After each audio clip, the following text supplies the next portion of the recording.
आप कहते हैं कि ईश्वर ने सृष्टि की रचना की, तो फिर मैं आ जाऊंगा ईश्वर को किसने बनाया? हाँ। मैं नहीं मानता अस्तित्व को ईश्वर के। मैं आपको अनेकों उदाहरण दे सकता हूं। आप क्यों चाहते हैं कि आपके हिसाब से लोग पहने, आपके हिसाब से लोग खाएं, आपके हिसाब से लोग सोचें? मर्यादा नाम की कोई चीज है? मैं हिजाब डालूं या बिकनी? अनिरुद्धाचार्य जी देखिए, एक चीज होती है वैज्ञानिक सोच। ठीक है। एक समय था प्राचीन समय में जब मनुष्य कपड़े भी नहीं पहनता था। धीरे धीरे करके हम इवॉल्व हुए। ठीक है। समाज बना, गांव बना, शहर बना, देश बना। तो वैज्ञानिक सोच को तो आपको मानना पड़ेगा। हाँ, मानते हैं। तो आप जिस चीज की बात कर रहे हैं कि जो चीज शुरू से शुरू आ रही है उसको कंटिन्यूएशन में हम फॉलो करें, मैं कम्युनिस्ट हूं। हाँ। मैं नहीं मानता अस्तित्व को ईश्वर के। भाई शुरू से कहा जा रहा है कि जिसने हमें जन्म दिया वो माता है। क्या आप नहीं मानते कि उसे आप माता कहते हैं? नहीं, माता को तो मानते हैं। फिर आप कह रहे हैं कि शुरू से चली आई परंपरा मैं नहीं मानता। आप कहते हैं कि ईश्वर ने सृष्टि की रचना की, तो फिर मैं आ जाऊंगा ईश्वर को किसने बनाया, तो ये डिबेट अनंत हो जाएगी। मैं सबके इसका उत्तर ना विज्ञान के पास है अभी और ना किसी मनुष्य के पास। अलग अलग धर्मगुरु अपने अपने हिसाब से अपनी लॉजिक दे रही है। मैं किसी को बुरा भी नहीं कह रहा, लेकिन मैं आपसे एक बात कह रहा हूं कि शुरू से तो जाति प्रथा भी इस मुल्क में है, इस देश में है। शुरू से जाति प्रथा नहीं है। मैं बता देता हूं आपको, भगवत गीता में लिखा हुआ है वर्ण व्यवस्था है। क्या है उसको आपने समझा? सुनते जाइए आप पहले। महाभारत में सूतपुत्र कह के कर्ण का अपमान हुआ। मैं आपको अनेकों उदाहरण दे सकता हूं जिसमें जाति व्यवस्था, जिसको आप सनातनी समाज कहते हैं, उसका शबरी का के बेर रही है। क्या आप ये चाहते हैं कि ये व्यवस्था रहे? आपके सवाल के दो हिस्से हैं। एक है कि हम पुरानी व्यवस्थाओं को क्यों माने, रूढ़िवादी व्यवस्था है। आप इनको ये कह रहे हैं पुरानी व्यवस्था क्यों माने। मैंने उदाहरण दिया कि जिस माँ ने जन्म दिया है, ये भी तो बरसों से चली आ रही है माँ की परंपरा, ये मेरी माँ है, क्यों माने? हर पुरानी परंपरा को आप नकार देंगे तो राम सेतु भी पुराना, उसे भी नकार दीजिए। राम का अस्तित्व लोग नकारते हैं, तो हर चीज नकार देने से तो कुछ ना बचेगी ना। उसके बाद ये भी क्या चाणक्य ने कहा था कि महिलाओं के कपड़ों पर टिप्पणी करो, क्योंकि आज के युग में कहा जाता है माई बॉडी माई चॉइस, मेरे को कैसे भी कपड़े डालना है, मेरा अधिकार है। मर्यादा नाम की कोई चीज है? मैं हिजाब डालूं या बिकनी?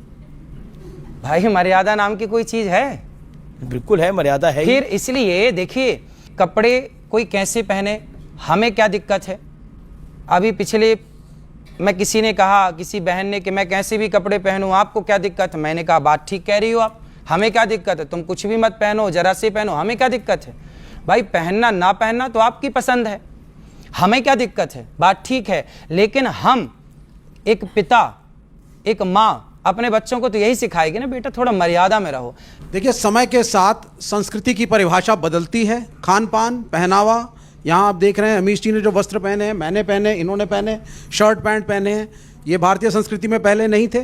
खान पान में आज बच्चे हैं, पिज़्ज़ा भी खाते हैं, चाउमीन भी खाते हैं, बर्गर भी खाते हैं, और जाते हैं घर के पास जाके मोमोज भी खा के आते हैं। पर डॉक्टर मना करता है कि ना खाओ। वो ठीक है, साफ मोमो खाएंगे तो नहीं बीमार पड़ेंगे। तो हमारी संस्कृति में खान पान, पहनावा, सोच, एजुकेशन सब बदलता है। आज लड़कियां भी पढ़ रही हैं, तो आज जो एक स्त्री है, एक लड़की है, वो एक लड़के के बराबर है, उनमें कोई भेदभाव नहीं है। एक लड़की का अधिकार है वो क्या पढ़े, क्या पहने और क्या खाए। इसका एक मॉरल कंट्रोलिंग धर्मगुरु और कथावाचक क्यों करना चाहते हैं? आप क्यों चाहते हैं कि आपके हिसाब से लोग पहने, आपके हिसाब से लोग खाएं, आपके हिसाब से लोग सोचें? ठीक है जी, ये सवाल है कि आप क्यों चाहते हैं कि आपके अनुसार हमारे हिसाब से। देखिए, अब बताइए, आप मोमोज खाइए, आप पिज्जा, बर्गर, चाउमीन इत्यादि खाइए, हमारे हिसाब क्या है? हम कहते हैं बेटा अंकुरित अनाज खाओ, अंकुरित करके खाओ, आप ज़्यादा से ज़्यादा फल खाओ, आप ज़्यादा से ज़्यादा हेल्दी चीज़ें खाओ, शुद्ध देसी गाय का मस्त दूध मिल जाए तो दूध पियो।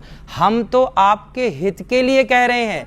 अब बात करते हैं दूध की, दही की, पनीर की, तो आज की डेट में तो डॉक्टर्स और बहुत लोग तो ये सब भी खाना बंद कर रहे हैं। हाँ, कि दूध पनीर वगैरह अच्छा नहीं होता तो बॉडी के लिए। डॉक्टर तो कह रहे हैं, आपको सलाह देते हैं आप अंडा खाओ। डॉक्टर तो आपका धर्म भ्रष्ट करने के लिए बैठे हैं। एक मिनट, इसमें धर्म कहां से आ गया? वाह, अंडा खाओगे धर्म भ्रष्ट नहीं होगा। हम लोग जो गाय का दूध पीते हैं वो वेज है कि या नॉन वेज है? भाई का सवाल है कि हम गाय का दूध जो पीते हैं वो वेज है कि नॉन वेज है? साइंटिफिकली गाय वेज है कि नॉन वेज है? भाई साहब, हम लोग जानते हैं नॉन वेज है। गाय नॉन वेज है ना? हाँ। तो उसका दूध वेज होगा या नॉन वेज होगा? नॉन वेज, लेकिन हम लोग का धर्म में वो देवी है। हाँ, अभी उसके ऊपर बाकी सवाल आ गया ना। आपका पहला सवाल था कि दूध नॉनवेज है क्या वेज है, तो मैंने पूछा गाय नॉनवेज है क्या वेज है, आपने कहा नॉनवेज, तो दूध भी नॉनवेज होगा। तो साइंटिफिकली दूध नॉनवेज है, लेकिन क्योंकि दूध के बिना आपकी जिंदगी नहीं गुजर सकती है तो दूध को लोग ने वेज कर दिया। आप समझे ना, दूध के बिना जिंदगी गुजरना मुश्किल है तो दूध को वेजिटेरियन कह दिया। तो मेरे तकरीर में जो मुनाजरा हुआ था मेरा एक जैन के साथ कि गोश्त खाना इंसान के लिए हराम है क्या हलाल है। हम भी जैन हैं। मालूम है आपका नाम जैन है। तो एक मुनाजरा हुआ था with the president of the Indian vegetarian congress mister Rashmi bhai Javeri, वो प्रेसिडेंट थे। तो एक मुनाजरा हुआ कि गोश्त खाना इंसानों के लिए हराम है क्या हलाल है। और मुनाजरे में मैंने साबित किया कि गोश्त खाना इंसान के लिए हराम नहीं, अच्छा है, साबित किया। और उसमें यह भी कहा कि दूध नॉनवेज है, लेकिन सारे वेजिटेरियन दूध पीते, क्यों? आप समझ रहे ना। तो दूध साइंटिफिकली इज नॉन वेजिटेरियन। आपने कहा क्या है, हमारी देवी है। आप अगर पढ़ेंगे, जैसा मैंने कहा कि न तस्य प्रतिमास्ति, उस ईश्वर की कोई प्रतिमा नहीं, कोई अक्स नहीं। आप समझे ना, कोई अक्स नहीं, कोई पिक्चर नहीं, कोई पेंटिंग नहीं, कोई फोटोग्राफ नहीं। तो ये वेद के मुताबिक ये गलत हो जाता है। आप समझे ना। लेकिन फिर भी मैं जानता हूं कि कई किताबों में, क्योंकि हिंदू किताबें दो किस्म की है, श्रुति और स्मृति। श्रुति वो किताब जो भगवान की तरफ से आए, वेद और उपनिषद। स्मृति वो किताब जो इंसानों ने लिखी है। तो श्रुति होती जो ईश्वर की तरफ से है, और एक होती है स्मृति जो इंसानों ने लिखी है। तो मैं जानता हूं कि कई हिंदू मजहबी किताबों में, खुसूसन स्मृति में, ऐसी चीजें लिखी है जो श्रुति के खिलाफ है। ये आप देखेंगे, गाय आपकी देवी है, वो आप वेद में नहीं पाएंगे, आप नीचे वाली किताब में पाएंगे। तो जब भी कोई ऊंची या नीचे किताब में टकराव हो तो मैं मानना चाहिए ऊंची किताब।